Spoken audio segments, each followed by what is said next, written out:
हरिशरणं हरिशरणं हरिशरणं। श्री हरे नमः, श्री हरे नमः, श्री हरे नमः। ओम श्री परमात्मने नमः।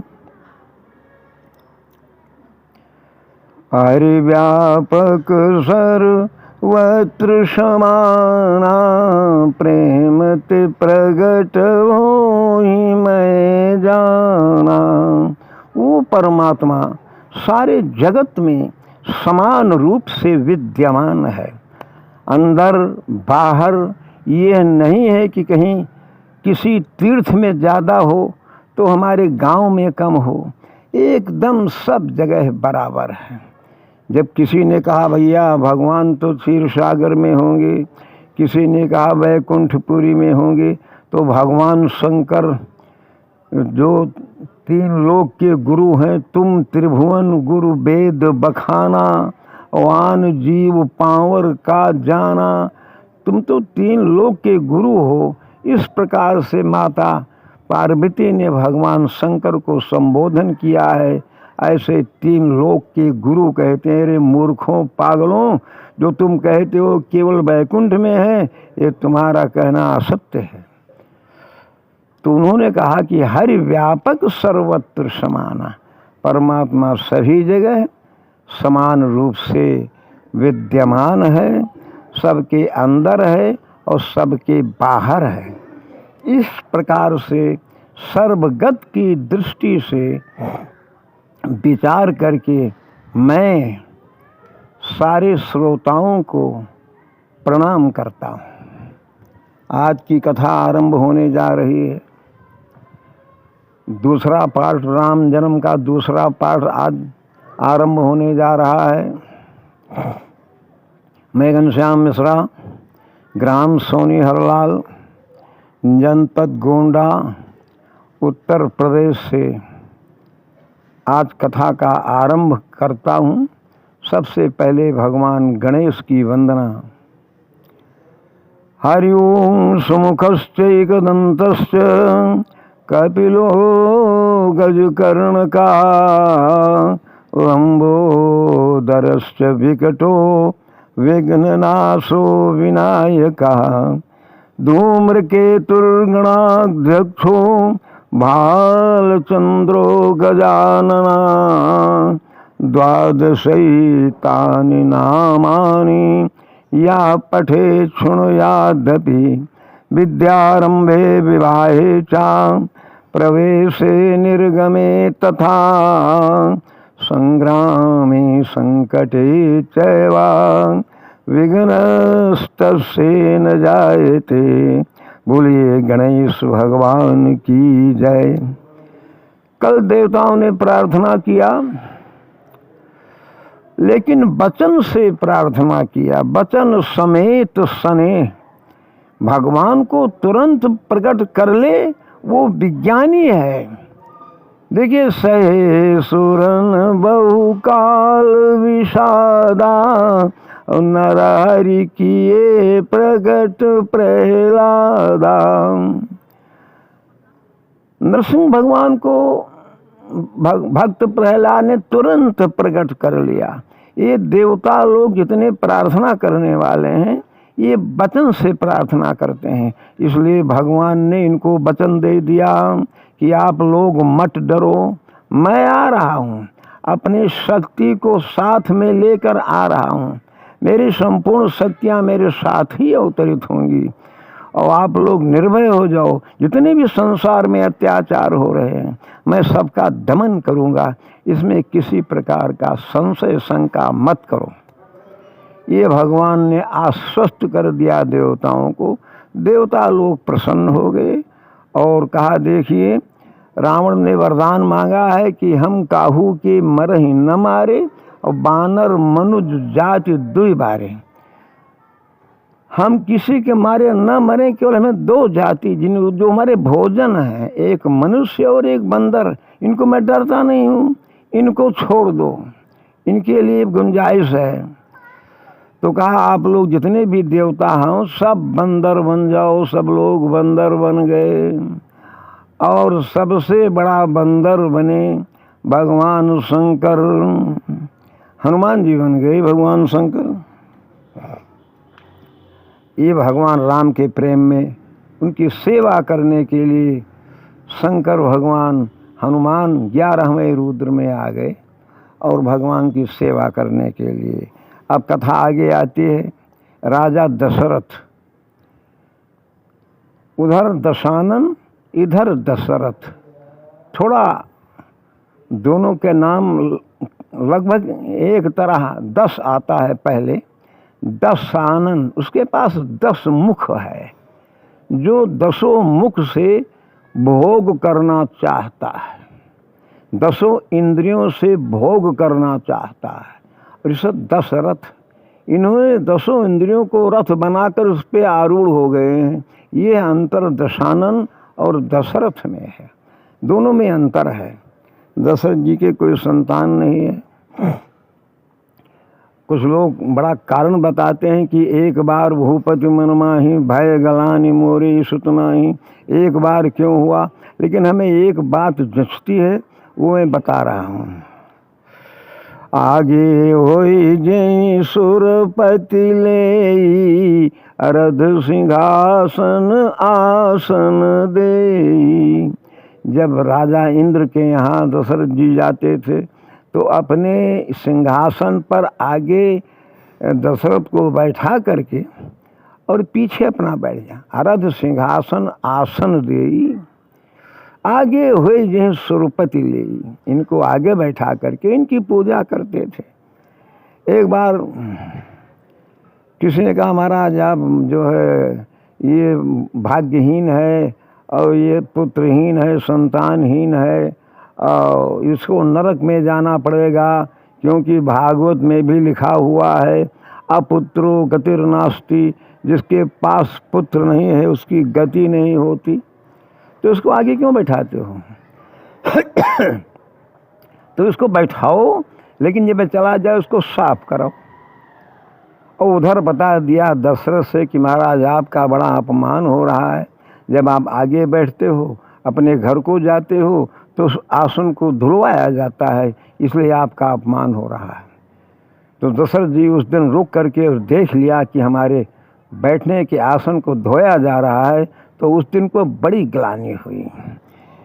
एक बार भूपति मन माही, भय गलानि मोरे सुत नाही। एक बार राजा को बड़ी ग्लानि कि मेरे पास पुत्र नहीं है। तो पुत्र नहीं तो डॉक्टर के पास मत जाओ, वैद्य के पास मत जाओ। अगर तुम्हें जाना है तो सबसे पहले अपने गुरु के पास जाओ, गुरु के पास जाना चाहिए। तो वही दशरथ ने किया। गुरु ग्रह गयो तुरंत मही पाला, और चरण लागी करी विनय विशाला। जा कर के चरणों को पकड़ लिया। और जब किसी के यहाँ मांगने जाओ तो भिखारी बनकर जाओ। अगर तुम अपना ऐश्वर्य लेकर जाते हो, वैभव को लेकर जाते हो, रथ पर बैठ करके जाते हो, अपनी चतुरंगिनी सेना लेकर जाते हो, तो सेना का प्रदर्शन हुआ। आपके पास कुछ कम है ही नहीं, तो आपके झोली में क्या डाला जाए? वहाँ जाओ तो नंगे पाँव जाओ, भिक्षुक बन करके जाओ, याचक बन करके जाओ। आज वही दशरथ जी नंगे पाँव गुरु के पास जा करके उनके चरणों को पकड़ लिया। तो निज दुख सुख सब गुरु ही सुनायो, और कही वशिष्ठ बहुविधि समझायो। अपना दुख और अपना सुख दोनों बताया। सुख बताया कि महाराज मुझे किसी चीज़ की, किसी वस्तु की कोई अपेक्षा नहीं, कोई कमी नहीं। मैं चक्रवर्ती सम्राट हूँ और आपकी कृपा से सब मुझे मिला है, लेकिन यही एक कमी है, मेरे पास कोई संतान नहीं है। वशिष्ठ महाराज जो उनके कुल के गुरु हैं, उन्होंने समझाया, कहा आप धैर्य धारण करो, आपके यहाँ 4 पुत्र आएंगे जिनका नाम 3 लोक में हो जाएगा। तो कहा महाराज इस प्रकार से श्रृंगी ऋषि को बुला करके और पुत्र काम यज्ञ कराया। अब भगवान, वैसे भगवान गर्भ में नहीं आते हैं, भगवान तो एक लीलाधारी हैं, मर्यादा पुरुषोत्तम है, लेकिन लीला से वहाँ लिखा हुआ कि यही विधि गर्भ सहित सब नारी, और भाई हृदय हर्षित सुख भारी। सब रानियाँ, तीनों रानियाँ प्रसन्न हैं और भगवान की कृपा से अब वो समय उनका जन्म का आ रहा है जो मैं सुनाने जा रहा हूँ। तिथि नवमी का वर्ण किया, 9 अंक ही पूरा है और सारे अंक अधूरे हैं। हम लोग नवमी को रिक्ता तिथि मानते हैं। आज के जो पंडित लोग हैं, विद्वान लोग हैं, वो नवमी को खराब मानते हैं। नवमी, चतुर्दशी और चौथी, 3 को खाली कर दिया। लेकिन आज भगवान राम ने नवमी तिथि का वर्ण कर लिया। नवमी तिथि मधु मास पुनीता, शुक्ल पक्ष अभिजित हरि प्रीता, मध्य दिवस यति शीतल घामा, पावन काल लोक विश्रामा। दोपहर का समय है, चैत का महीना है, तिथि नवमी है और दिन मंगलवार का वर्ण किया राम ने। मंगल को मंगल ही होगा, तो भगवान राम ने वर्ण मंगल का ही वर्ण किया। और वो विश्राम का समय है, सारा संसार दोपहर में विश्राम करता है, उसको पावन काल कहा गया है। और उसी समय शीतल मंद सुरभि बाह बाऊ, 3 प्रकार की देव वायु बहने लगी, शीतल मंद और सुगंध। और हर्षित सुर संतन मन चाऊ, जितने भी देवता हैं प्रसन्न हैं, जितने भगवान के भक्त हैं, वैष्णव हैं, धर्माचारी हैं, वो बहुत ही प्रसन्न है, क्योंकि भगवान का आगमन हो रहा है। बन कुसुमित गिरि गण मनियारा, श्रवहि सकल सरितामृत धारा। चैत के महीने में सारे वन फूले होते हैं, ना अधिक घाम होता है ना अधिक ठंड होता है, एकदम शीतोष्ण महीना होता है। सब कुछ फूला हुआ है, जितने भी वन हैं विकसित हैं। और गिरिगण मणियारा, पर्वतों से मणि अपने आप नीचे गिर रही है। गिरिगण मणियारा और श्रवहि सकल सरिता अमृत धारा, नदियों से अमृत बह रहा है। और सो अवसर बिरंची जब जाना, और चले सकल सुर साजी विमाना। वो अवसर देखा भगवान शंकर, तो उनके भगवान के जन्म को देखने के लिए अपने विमान ने बैल को सजाया और सब अपने विमान पर आए और भगवान शंकर बैल पर आए। बैल मने होता है धर्म, वो हमेशा धर्म पर आरूढ़ रहते हैं। इसलिए भागवत में कथा आती है कि गाय और बैल, गाय पृथ्वी है और बैल धर्म है। जब राजा कलयुग ने दमन किया था, राजा परीक्षित ने दमन किया था कलयुग का, तो वो धर्म बैल के रूप में था और गाय पृथ्वी गाय के रूप में थी। दोनों रो रहे थे क्योंकि वो संकट का समय था, कलयुग का प्रहार सह रहे थे। और उन्होंने कहा कि भाई समय का समय नहीं है, लोगों का कलेजा बिगड़ गया है। काल नहीं बिगड़ता, कलेजा बिगड़ता है। देखो हम लोग इस बात पर विचार नहीं देते हैं। काल किसी को लाठी लेकर नहीं मारता, वो 4 चीजें हर लेता है, धर्म, बल, बुद्धि और विचार। बस अपने आप हमारा पतन हो जाता है। इस चौपाई को मंदोदरी ने समझाया रावण को। काल दंड गही काहू न मारा, हरे धर्म बल बुद्धि विचारा। निकट काल जही आवत साई, और तेहि भ्रम हो ये तुम्हारे ही नाई। काल जिसके निकट आता है उसे आपकी तरह ही भ्रम हो जाता है। आपको आपका पहचान समाप्त हो गया, आप पहचान नहीं पाते हो, इसलिए काल आ गया है। तो देखिए, ज्योतिष के 5 अंग हैं। ज्योतिष में केवल 5 अंग से ज्योतिष चल रहा है। योग, लगन, ग्रह, वार, तिथि, ये 5 अंग ज्योतिष के हैं। बस यही मुख्य है, और कोई, इसी को कहते हैं पंचांग। ये पंचांग ही अनुकूल हो गया, पूरा पंचांग अनुकूल है। ये नहीं कि कोई प्रतिकूल हो, पूरा पंचांग अनुकूल हो गया। जोग, लगन, ग्रहवार, तिथि सकल भय अनुकूल। चर अरु अचर हर्ष जुत राम जन्म सुख मूल। चर और अचर यानी चराचर जगत, जड़ और चेतन सब प्रसन्न हो गए। पंचांग अनुकूल हुआ, चर जगत प्रसन्न हो गया, भगवान का जन्म हो। देखिए, जो भगवान राम ने किया उसको कृष्ण ने कभी नहीं किया। भगवान राम दिन में 12 बजे आए। 12 बजे दिन में कौन चलता है? जो ईमानदार होता है, साह होता है, बेईमान चोर नहीं होता है। और रात में कौन चलता है? जो चोर होता है, छलिया होता है।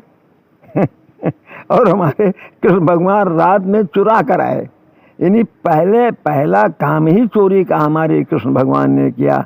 रात में जब भगवान आए तो वहाँ केवल 3 लोग जग रहे थे। चंद्रमा प्रकट हो रहा था और देवकी वसुदेव जग रहे थे और सारे पहरेदार सो रहे थे। तो भगवान कृष्ण 4 हाथ से 4 भुजा को लेकर आए तो देखा वसुदेव देवकी ने और कहा, प्रभु प्रणाम है, आपके वरदान का प्रभाव मैं सामने देख रहा हूँ, अब तो हमें दुख नहीं होगा। कहा, पिताजी आज से आपको दूसरा दुख आरंभ हो जाएगा। कहा, कौन सा दुख? आप तो प्रभु हो। कहा, देखिए, मैं जब यहाँ आता हूँ तो समय का के प्रभाव में ही रहता हूँ।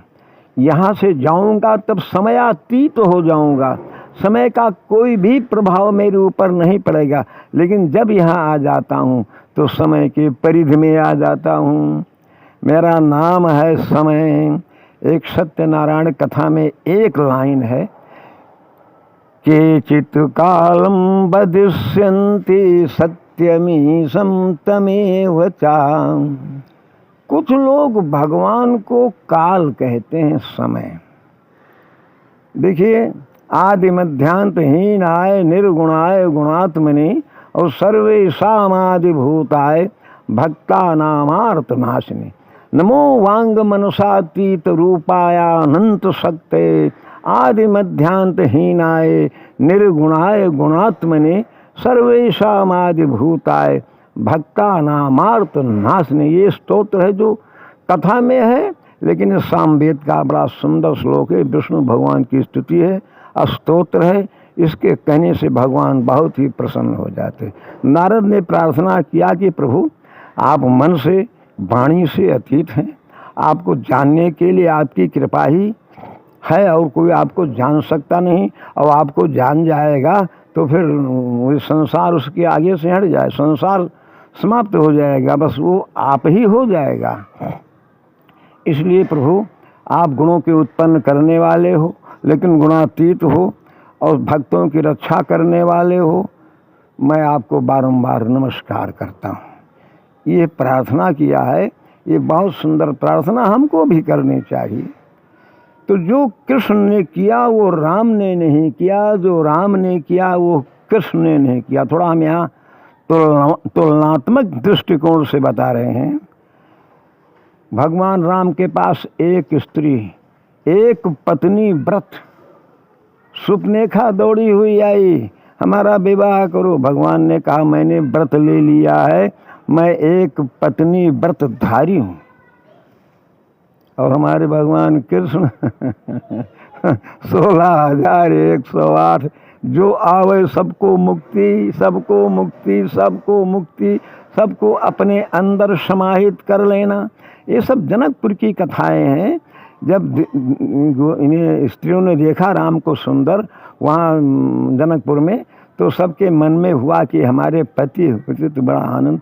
भगवान सबके उर अंतर बसो जानो भाव को, वहाँ तुम लोग द्वापर में आना, मैं सबका पति बन जाऊंगा, क्योंकि मैं जगत पति हूँ। यहाँ विचार करने की बात है, जो हमारा पति है उसका पति भी वो है।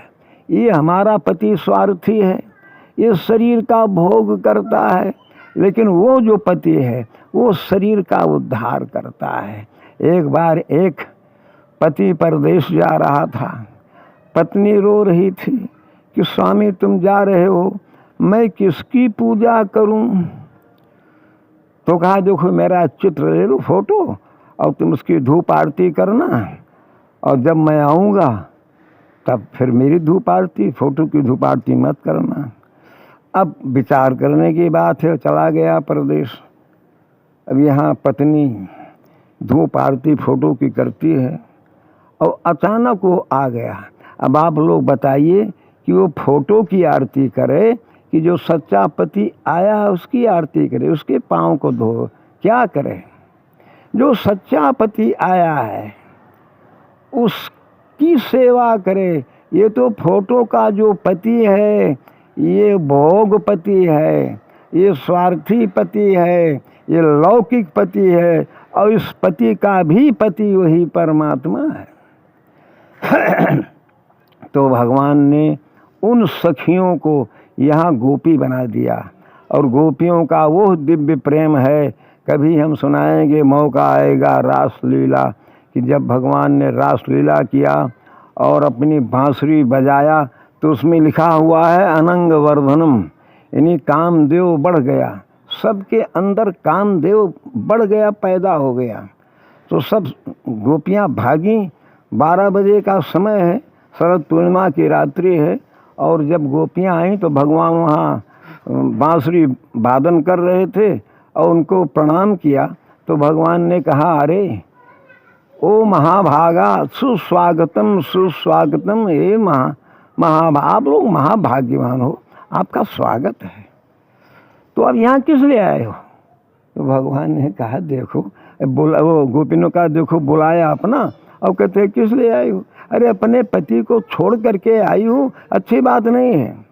तब उस गोपी ने बताया कि प्रभु सच्चा पति तो आप हो, मेरा सच्चा पति आप हो तो लौकिक पति है। तो भगवान को इस बात को मानना पड़ा। तो यहाँ जो भगवान राम हैं वो एक पत्नी व्रतधारी हैं। उसने सुपनेखा को हटा दिया, शादी विवाह नहीं किया। या हमारे भगवान कृष्ण के पास 16,108 और सबके 10-10 पुत्र, एक एक कन्या, कितना विशाल परिवार भगवान को हो गया। और यहाँ भगवान राम के परिवार नियोजन, दुई दुई सुत सब भ्रातन के रे, भय रूप गुणशील घने रे, दुई सुत सुंदर सीता जाए, और लोक वेद पुराण गाए। हर स्त्री के पास 2 पुत्र, कोई तीसरा नहीं हुआ। तो यहाँ मर्यादा है, वहाँ लीला है। मर्यादा में रहकर ही भगवान ये लीला करते हैं, ये मर्यादा के बाहर जा नहीं सकते हैं। अब थोड़ा सा हम सुनाएंगे भगवान के जन्म की कथा, कि वहाँ रात्रि का दर्शन हुआ है। रात्रि कैसे आ सकती? दिन में भगवान पैदा हुए तो रात्रि आ सकती नहीं। लेकिन तुलसीदास जी एक ऐसे महाकवि हैं, एक ऐसे बुद्धिमान हैं जो दिन को रात कर सकते हैं और रात को दिन भी कर सकते हैं। देखिए, पढ़िए आगे। कह सुता सुमित्रा दो, सुंदर सुत जनमत भयो। इन्हीं कैकेयी सुमित्रा, इनके दोनों के पुत्र, सुमित्रा के 2 पुत्र लक्ष्मण शत्रुघ्न, कैकेयी के भरत। अब आगे कहेंगे तो ज़्यादा हो जाएगा, थोड़ा समय कम है। तो वो सुख संपत्ति समय समाजा, और कही न सके शारद अहि राजा। अवधपुरी सोहै यही भांति, और प्रभु ही मिलन आई जनुराती। अवधपुरी की शोभा इस प्रकार से हो रही है जैसे भगवान से मिलने के लिए रात्रि का आगमन हो रहा। रात्रि रोती हुई गई कही महाराज, सभी ने देखा जब सकल भय अनुकूल, ये 5 ज्योतिष, ये 5 अंग ज्योतिष के पंचांग ही अनुकूल हुआ, तो महाराज सबका दर्शन तो हो गया, लेकिन मैं दर्शन से दूर रह गई। अब कृपा करके हमें दर्शन कराओ। तो राम ने कहा कि रात्रि महारानी, ये तो दिन का समय है। तो कहा महाराज, मैं जब कभी भी कहीं जाती हूँ तो सूर्य आकर के मेरे अस्तित्व को समाप्त कर देता है, मेरी ये शिकायत है। तो कहा मैं सूर्य को बुलाऊंगा और पेशी करूंगा, पूछूंगा तुम ऐसा क्यों करते हो। तो भगवान राम ने सूर्य को बुलाया और कहा कि तुम ऐसा क्यों करते हो जो रात्रि को दुख होता है। कहा महाराज, रात्रि को मैं जानता ही नहीं, आज तक नाम नहीं सुना रात्रि क्या होती है, मैंने रात्रि को कभी देखा ही नहीं। तो आज वो दिखा रहे हैं, रात्रि को दिन बना रहे हैं तुलसीदास जी। अवधपुरी सोहै यही भांति, और प्रभु ही मिलन आई जनुराती। मानो प्रभु से मिलने के लिए रात्रि का आगमन हो गया हो। रात्रि आई तो देखा सूर्य भगवान एकदम सीधे खड़े हैं 12 बजे। तो देखी भानु जनु मन सकुचानी, और तदपि बनी संध्या अनुमानी। सूर्य को देख करके सकुचा करके रह गई, संध्या बन गई। संध्या, लेकिन संध्या में सूर्य होता है, तो संध्या कैसे बनी। अगर धूप बहु जनु अंधियारी, उड़े अबीर मनहु अरुणारी। उस अयोध्या में इतने अगर जलाए गए, अगरबत्तियाँ जलाई गई, धूप किया गया कि सूर्य का तेज हत हो गया, सूर्य दिखाई नहीं पड़ता है, मालूम पड़ा कि शाम हो गया है। तदपि बनी संध्या अनुमानी, संध्या बनकर रह गई। अब इसके बाद में रात का आगमन होगा। मंदिर मणि समूह जनु तारा, नृप गृह कलश सो इंदु उदारा। मंदिर मन समूह जन तारा, राजा के महल में इतने मणियाँ लगे हुए हैं, मणि लगी हैं कि वो तारा का काम करते हैं, चमक रहे हैं। क्योंकि अंधेरा हो रहा है, धूप जल रहा है, अगरबत्ती जल रही, सूर्य का तेज आ नहीं रहा है, इसलिए उसका प्रकाश बढ़ रहा है।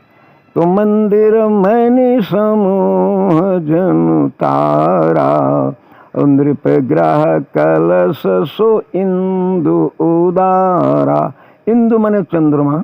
राजा के आंगन में ऐसा गगन चुंबी कलश रखा गया है कि मालूम पड़ता है वो चंद्रमा है।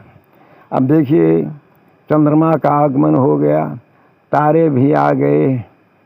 अब रात्रि में कौन सी कसर रहेगी, रात तो आ ही गई, लेकिन अभी थोड़ी सी बाकी है। चिड़ियाँ चहचहाए जाएं, थोड़ा सा चिड़ियाँ रात में बोलती हैं। तो भवन वेद धुनि अति मृदु बानी, जनु खग मुखर समय जनु शान।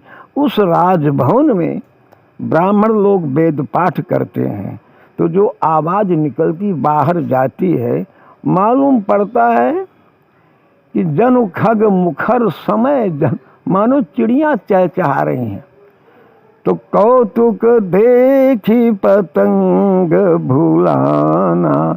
इस उत्सव को देख करके सूर्य भूल गया, 1 महीना खड़ा रह गया और दिन नहीं हुआ। मास दिवस कर दिवस जहाँ रहा था तो दिन था सूर्य, लेकिन अयोध्या में रात थी।